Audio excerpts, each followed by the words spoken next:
महीना लोग बेहोश रहते हैं अस्पताल में, लेकिन शरीर जिंदा है क्योंकि ऑक्सीजन, उनका लेंस, हार्ट, फेफड़ा, हार्ट काम कर रहा, ऑक्सीजन जा रही है। यानी मनुष्य के जीवन के लिए सबसे महत्वपूर्ण चीज क्या है? ऑक्सीजन। और मान लो ये ऑक्सीजन वायुमंडल में कम हो जाए तो हमारी सरकारों के पास इसके लिए कोई कारखाना है? अभी देखो कोरोना जब फैला था तो ऑक्सीजन का एक सिलेंडर, जिनको कोरोना की बीमारी लग गई, करोड़ों रुपया घर में है, और आदमी जाके कहा डॉक्टर साहब एक सिलेंडर दे दीजिए, कई लाख ले लीजिए, अगर 10 मिनट की देर हुई तो मेरी बीबी की जान चली जाएगी, मेरा बैंकों में करोड़ों है, मैं सब दान कर दूंगा, लेकिन हमको एक ऑक्सीजन का सिलेंडर दे दीजिए। डॉक्टर ने कहा कोई सिलेंडर नहीं, सब मरीज भरे पड़े हैं। आदमी करोड़ों रुपया देने के बाद एक ऑक्सीजन का सिलेंडर कोरोना में नहीं मिला, और सामने तड़प तड़प करके बीबी मर गई, क्योंकि कोरोना में फेफड़ा जमता था, सांस लेने में दिक्कत, तो ऑक्सीजन की जरूरत पड़ती थी। अब आप इस, और दूसरी चीज पानी है, पानी भी 2 दिन 3 दिन न मिले तो आदमी तड़प तड़प के मर जाएगा। पानी भी हम लोग नहीं घटा बढ़ा सकते, जितना पानी बन गया बस उतने, उसी को इधर से उधर भले करो आप। लेकिन अगर धरती पर पानी की कमी हो गई, बेतवा, गंगा, जमुना में, तो हम लोग पानी बरसा पाएंगे? कोई प्रधानमंत्री, मुख्यमंत्री पानी बरसा देगा? पानी भी उन भगवान के भरोसे है। तीसरे नंबर पर भोजन आ रहा, किस्म किस्म की सब्जी, किस्म किस्म का अनाज, किस्म किस्म का फल, दूध, दही, मक्खन, घी, ये सब चीज भगवान के ऊपर है। अगर भोजन की भी कमी हो गई तो गेहूं चावल कोई फैक्ट्री में बनेगा? आलू टमाटर के लोग कारखाना खुलेगा हमीरपुर में, दिल्ली में कारखाना में आलू बनेगा? आम जामुन कारखाना फैक्ट्री में बनेगा? हाँ, कारखाना में कपड़ा बनेगा, कपड़ा बन सकता, जूता चप्पल बनेगा, हेलीकॉप्टर हवाई जहाज कारखाना में बनेगी, कार मोटर बन जाएगी, घर घर में कार पहुंचा दी जाएगी। लेकिन मान लो आपके घर में सब कुछ भर दिया जाए, अब आपके घर में 10-20 किलो गेहूं चावल ना हो, 1 हफ्ते के बाद, 1 महीने के बाद अपने चारपाई बिस्तर पर राम नाम सत्य हो जाओगे। अन्न के बिना कोई जिंदा रह पाएगा? तो सबसे महत्वपूर्ण चीजें आदमी के लिए 3 चीजें हैं, हवा, दूसरे नंबर पर पानी, और तीसरे नंबर पर भोजन। और ये तीनों चीजों के लिए हम किसके भरोसे हैं? नेचर, प्रकृति, ईश्वर कहो, भगवान कहो, खुदा कहो, गॉड कहो, जो भी कह लो आप। अब इसमें भी कोई कहते भाई प्रकृति है, नेचर है, हिंदू कहते हैं ईश्वर है, मुसलमान कहते खुदा है। झगड़ा तो यही सब खड़ा हो गया है। लेकिन कुल मिलाकर कोई है जिसने सूरज चांद बनाया, जो क्रिएटर है, रचनाकार है, सबको बनाने वाला है। और जिस दिन बनाया गया सब उसने एक ही बनाया, औरत मर्द के रूप में हमको आपको जन्म दे करके सृष्टि चला दिया। बाकी हमने आपने यहाँ घटाना बढ़ाना सब शुरू करते करते आज दुनिया कहाँ खड़ी। आज आप कर को सुन करके आश्चर्य होगा, आज संसार में धर्मों की संख्या 4200 बताई जा रही। कितना धर्म? 4200। बताओ आप, 2-4 धर्म का नाम तो हम लोग भी जानते हैं, हिंदू, मुस्लिम, सिख, ईसाई, हम चारों हैं भाई भाई। लेकिन 4200 धर्म बताओ आप। सारे संसार में मानो 4200 धर्मों के रूप में आज मनुष्य संसार में बढ़ चुका, और सब धर्मों के सिद्धांत भी अलग अलग, थियरी अलग अलग। हिंदू धर्म में आप देखो, लोग कहते भाई गाय को माता मानो, गाय को दाना चारा पानी दोगे गाय खुश होगी, भगवान खुश होगा। वही मुसलमान धर्म में क्या कहा जाता है? ना, दाना चारा नहीं, चाकू तलवार लेकर गाय को टुकड़े टुकड़े काटो, गाय को मारो। गाय मार दिया ईद मुबारक, बकरी मार दिया बकरीद मुबारक को कहते हैं कि गाय को मारो, खुदा खुश होगा, भगवान खुश होगा। बताओ, दोनों धर्मों में इतना अंतर जहाँ है। कैसे सब धर्मों को एग्रीमेंट होगा, कैसे समझौता होगा, कैसे समझाया जाएगा। अभी सब झगड़ा कम होने वाला, लेकिन फिर भी महापुरुष समझाते, भाई सही चीज जान लो। धर्म की शुरुआत कैसे हुई, धर्म में सच्चाई क्या है, सही सनातन धर्म क्या है, जिस धर्म को मानने से आपकी आत्मा का कल्याण हो जाए। धर्म का लक्ष्य क्या होता, शरीर का भी कल्याण हो, शरीर की भी रक्षा हो। यानी जब तक आप इस दुनिया में रहो, आपके जीवन में ज्यादा से ज्यादा सुख मिले। मान लो दुख भी मिलेगा कर्मों के हिसाब से। अब कोई ऐसा था नहीं कि पूरा जीवन सुख ही मिलेगा। जब पूरी जिंदगी भगवान राम को नहीं सुख मिला तो हमको आपको कहाँ से मिलेगा इस धरती पर। राम का भी जीवन कितने कष्ट में शादी करके जनकपुर से आए और तब तक जंगल चलो वनवास चले गए। 14 बरस जंगल में कितना तपस्या ठोकर खाए। राजा दशरथ इधर मर गए, सीता का हरण हो गया।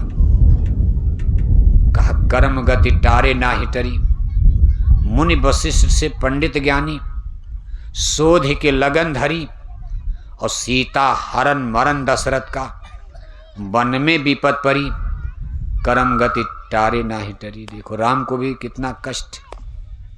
तो हमको आपको भी ये संसार में कुछ न कुछ दुख सुख, लेकिन कोशिश की जाती है कि जब दुख और सुख कर्मों पर आधारित है, ये तो सत्य, इतना तो भेद संतों ने बताया कि जो भी आप दुख सुख भोग रहे हो, इसमें किसी का दोष नहीं। कर्म प्रधान विश्व रचि राखा, जो जस करी सो तस फल चाखा। सब हमारे आपके किए हुए कर्मों का परिणाम है। जैसे आप खेत में बीज बोते हो, आपने खेत में गेहूं बो दिया तो गेहूं काटोगे, चना बो दिया चना काटोगे। ये नहीं कि चना बो करके आप मटर काटोगे, जो बोया गया वही काटा जाएगा। इसी तरह से कर्म प्रधान विश्व रचि राखा, जो जस करी सो तस फल चाखा। हम आप जो भी कर्म बीज बोएंगे उसका परिणाम हमको आपको भोगना पड़ेगा। अगर हम अच्छे पवित्र कर्म करेंगे तो सुख मिलेगा, बुरे पाप कर्म हमसे बनेंगे तो दुख मिलेगा। इसमें कोई शंका नहीं, कोई चीज नहीं। इसलिए महापुरुष हमको आपको कर्मों की व्याख्या, कर्मों को समझाने का, भेद बताने का प्रयास करते हैं कि भाई अच्छा कर्म है, ये बुरा कर्म है, ये पाप है, ये पुण्य है। ये कर्म करोगे आपको सुख मिलेगा, ये कर्म करोगे आपको दुख मिलेगा। और ये ज्ञान संतों महात्माओं के सत्संग में ही मिलता। अगर हम आप पाप उन कर्मों के भेद को समझ जाएं और आप सही धर्म के रास्ते पर, सही कर्म के रास्ते पर चल पड़ो, तो निश्चय है कि हमारे आपके दुखों में कमी आ जाएगी। मौत तो आएगी, जन्म मरण का देश है, कोई मर, जब रामकृष्ण नहीं बच पाए तो कौन बचेगा। लेकिन जब तक संसार में रहोगे, आपके घर में बीमारी कम हो जाएगी, आपकी गरीबी कम हो जाएगी, आपके हमीरपुर में सूखा कम पड़ेगा, बाढ़ नहीं आएगी, सूखा नहीं पड़ेगा, रगड़ा झगड़ा में कमी हो जाएगी, जो रोज मार काट करते हो जात धर्म का।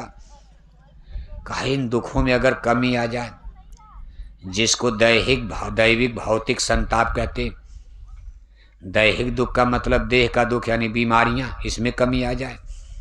मान लो आपके घर में बीमारी कम हो जाए, बड़ी बड़ी बीमारी ना आवे, छोटी मोटी बीमारी सर्दी जुकाम तो चलो ऐसे भी कड़ी काढ़ा ओढ़ा पी करके ठीक हो, लेकिन बड़ी बीमारी आ जाए तो आप बड़े बड़े अस्पतालों में जाओगे, ऑपरेशन होगा, फिर भी 10 लाख 5 लाख गया, और तब भी देखो बाल बच्चों की, बीबी की जान नहीं बचती है। बड़ी बड़ी बीमारियां आपको घेर रही हैं। अब तो अगर इन बीमारियों में कमी आ जाए तो आप थोड़ा भी कमाओगे, खुश रहोगे। आप 1 लाख रुपए महीने तनख्वाह पाते हो और तब तक घर में बीबी को बीमारी लग गई, डॉक्टर 5 लाख मांग रहा, तनख्वाह आपकी 1 लाख, डॉक्टर 5 लाख ऑपरेशन का मांग रहा। अब 4 लाख आपको कर्जा जुटाना पड़ेगा। ऑपरेशन के बाद पता चला बीबी मर गई बम्बई में अस्पताल में, ऑपरेशन के बाद बीबी की जान भी गई और कर्जा भी हो गया, सारी जिंदगी कमाई पैसे में। बीमारियां आदमी को तोड़ रही हैं, गरीब बना रही हैं। पैसा तो आपके पास बढ़ा, लेकिन एक समस्या देखो, घर घर में बीमारी की खड़ी हो रही, घर घर में, आदमी आदमी में बीमारी। यहां जितने लोग खड़े बैठे हो, अभी डॉक्टर को बुलाकर आपका खून टेस्ट करवा दिया जाए, एक भी आदमी इसमें निरोग नहीं मिलेगा। कोई गैस का मरीज, कोई बवासीर का मरीज, कोई भूखंदर का मरीज, कोई शुगर का मरीज, किसी की बीपी हाई हो रही, किसी की लो हो रही, कोई न कोई बीमारी लेके सब बैठे हो। कितने लोगों के जेब में दवा भी होगी, भाई चलो वहीं दवा खाएंगे, सत्संग सुनेंगे, दोपहर में दवा का समय तो दवा भी टिकिया खाए, टैबलेट खाया जाएगा। घर घर में बीमारी, जन जन में बीमारी, और ये बीमारियां रुकने का नाम नहीं ले रही। जितने मेडिकल साइंस का डेवलप हो रहा, बड़े बड़े डॉक्टर्स, बड़े बड़े मेडिकल कॉलेज, बड़े बड़े अस्पताल, बड़े बड़े पीजीआई बन रहे, जितने बड़ी बड़ी डॉक्टर उतने बड़ी बड़ी बीमारियां भी बढ़ रही। बीमारी आगे आगे, डॉक्टर पीछे हो रहे हैं। और कोरोना में आपने देखा सब डॉक्टर पीछे हो गए, किसी डॉक्टर का पता नहीं चलता था कौन क्या करेगा, भगवान भरोसे हो गया पूरा दुनिया। कुल मिलाकर अगर इन बीमारियों को रोक दिया जाए, अगर इन बीमारियों में कमी आ जाए, तो आपका जीवन कितना सुखी हो जाएगा। और दूसरी चीज, बाढ़ न आवे आपके यहाँ। अब आपके बुंदेलखंड में तो बाढ़ आती नहीं, सूखा पड़ता। मान लो सूखा खत्म हो जाए, खूब पानी बरसे, बाढ़ भी ना हो, सूखा भी ना हो, औसत दर्जे का पानी बरसे, आपकी सिंचाई के लिए डीजल पेट्रोल की जरूरतें नहीं, समय समय पर बरसात हो रही। अब आप सोचो जरा, फिर आपके यहाँ कभी भूकंप न आवे, कोई भूकंप नहीं, कोई लड़ाई झगड़ा हिंदू मुसलमान का, जात बिरादरी का, कोई तूफान नहीं, कोई भूकंप नहीं। इन ये दैहिक, दैविक, भौतिक, ये सारी तकलीफों में अगर कमी आ जाए तो आप कितने सुखी हो जाओगे। इसको कहते हैं शरीर की रक्षा करना। संत महापुरुष कहते भाई इसमें कमी करवा दी जाएगी, आप हमारी बात तो मान जाओ, आप बात को मानो, पहले सही धर्म को समझो, सही धर्म पर चलो, लौकिक जीवन भी बनेगा, और दूसरा पारलौकिक जीवन जिसके लिए मानव जन्म मिला। कहा बड़े भाग मानुष तन पावा, सुर दुर्लभ सदग्रंथ निगावा, साधन धाम मोक्ष कई द्वारा, और पाय ने जही परलोक संवारा। संवारा माने बनाना, परलोक माने दूसरा देश। एक तो ये देश है, इसको लोक कहते जहां इस समय आप हो, और मौत के बाद जहां चलोगे परलोक, यानी वो भी आपका बन जाए, वहां भी आपको सुख मिले। सुख का मतलब आपका जन्म मरण का कष्ट छूट जाए। अब जब जन्म मरण का कष्ट खत्म, तब तो सब सुख है, सुख है, न जन्मना पड़े न मरना पड़े। वहां कष्ट क्या है, जन्म मरण में, 4 खान 84 में आप बार बार जन्मोगे, मरोगे, आकर 4,84,000 योनि भ्रमत, ये जीव अविनाशी। नरकों की आग में जीव को जलना पड़ता, कटना पड़ता। कहा भाई वहां भी आपको नरकों से आपकी रक्षा हो जाए, गाय बैल कुत्ता बिल्ला बन करके जन्म मरण में कष्ट न भोगना पड़े। आप ऐसे मंजिल मुकाम पर पहुंच जाओ परलोक में मौत के बाद, कि आपको न जन्मना पड़े न मरना पड़े, जिसको मोक्ष मुक्ति की अवस्था कहते। फ्री विल, फ्रीडम, बिल्कुल आज़ादी, आप बिल्कुल स्वतंत्र हो गए, सारी बेड़ी बंधन आपका कट गया। महापुरुष कहते भाई एक है साधे सब सधे, हम आपको ऐसा रास्ता बताएंगे कि आपका लोक भी बन जाएगा, परलोक भी बन जाएगा। रास्ते आपके पास बहुत हैं, हमारी सरकारें भी रास्ता बता रही, लेकिन सरकारें जो रास्ता बता उसमें तो लोग तो कुछ बनेगा, लेकिन परलोक आपका बन रहा कि नहीं बनेगा, संशय है, शंका है। लेकिन ऐसे रास्ते पर चलो, लोग भी बने, परलोक भी बने। इसलिए संतों के रास्ते को सनातन मार्ग कहा जाता, सच्चा रास्ता। सनातन माने बिल्कुल सच्चा रास्ता, जिस पर कोई धोखा नहीं, शंका नहीं, संशय नहीं। इसका मतलब नहीं कि आप राजपाट नेता लीडर न मानो न छोड़ना, कुछ बातें उनकी मानो, राजा हैं, कानून है, लेकिन सब बातें राजा की नहीं, धर्म से जोड़ो उसको कि हमारे राजा, हमारी सरकारें जो हमसे करवाना चाहती, क्या ये धर्म के सम्मत है कि नहीं है। अगर ये धर्म के विपरीत जा रहा है तो मत मानो उसको आप। क्या धर्म में हिंसा हत्या का कोई स्थान है? धर्म तो कहता है सत्य हिंसा परमो धर्म।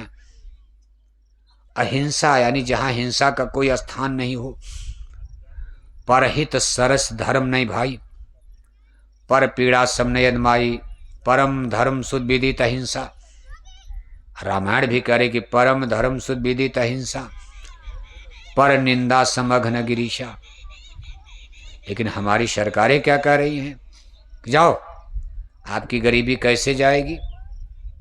गांव गांव मुर्गी पालन खोलो, गांव गांव मछली पालन खोलो, गांव गांव सुअर पालन खोलो, गांव गांव शराब की दुकान खोलो, पैसा ज्यादा मिलेगा, गरीबी जाएगी।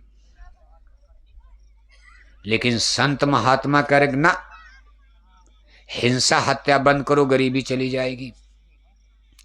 इतना ज्यादा धरती माता से आपको सोना चांदी पन्ना पुखराज हीरा मोती अनाज फल सब्जी धरती माता आपको देंगी कि आपकी गरीबी दूर हो जाएगी। 1 बीघा में जहां आपका जितनी जमीन में 1 कुंतल अनाज पैदा होता, 5 कुंतल पैदा होगा, 5 गुना। लेकिन ये कब होगा? जब आप हिंसा हत्या छोड़ोगे, पशु पक्षी मारना बंद करोगे। अभी दोनों बातें देखो आपस में टकरा रहे, सिद्धांत अलग अलग है। नेता लीडर हमारी सरकारें कह रही हैं कि मुर्गी पालन मछली पालन सुअर पालन, अन्न की दाल की कमी है, दाल बड़ी महंगी है, सब्जी बड़ी महंगी होती जा रही, खाने वाले ज्यादा हो रहे, इसलिए थोड़ा मछली और मुर्गी और सुअर इन सब चीजों का प्रयोग करो आप। सरकारें पैसा भेज रही गांव गांव में मछली पालन के लिए, लेकिन जय गुरुदेव मिशन की तरफ से प्रचार हो रहा है ऐसे समय में कि मत करो ऐसा। आपके लिए दाल भी सस्ती होगी, सब्जी भी सस्ती होगी, पर्याप्त मिलेगा आपको। लेकिन आप हिंसा हत्या से निकलो, क्योंकि केवल पेट ही नहीं भरना है, आपको अपनी आत्मा को नरकों से भी बचाना है। दोनों काम करना। आप धर्म के नाम पर जो कुछ कर रहे हो, धर्म माले पूजा पाठ तो थोड़ा बहुत आप कर ही रहे हो, इसमें भी देखो दुविधा पैदा हो गई, भटकाव आ गया। कोई सही धर्म गुरु हमको आपको समझाने वाला बताने वाला मिलता नहीं। आज धर्मों की स्थिति क्या है? विशेषकर हिंदू धर्म में देखो आप, मंदिर में टन टन घंटी घंटा बजाए जा रहे, हरे रामा हरे कृष्णा कीर्तन गाए जा रहे, चंदन तिलक टीका लगाए जा रहे, गंगा गोदावरी नहाए जा रहे,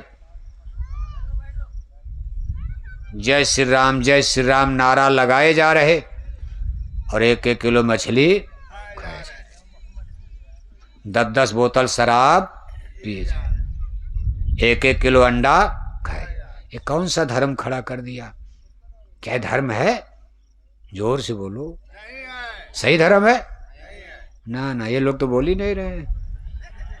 समझाना तो बुंदेलों को है, आप लोग तो कानपुर वाले बुंदेले नहीं हो, आप जमुना के पार बुंदेले नहीं, बुंदेले इधर हैं।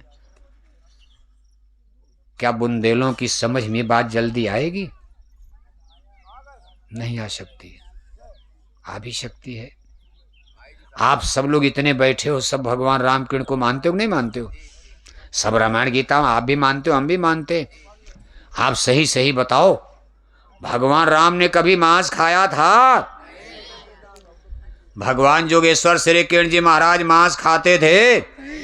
रामायण गीता वेद भागवत शास्त्र पुराण में कहीं मांस खाना लिखा है? तब बुंदेले क्यों खाने लगे? जय श्री राम नारा लगाते हो, क्या बोलते? जय श्री राम जय श्री राम जय श्री राम, और शाम को लिया 200 ग्राम टना टना।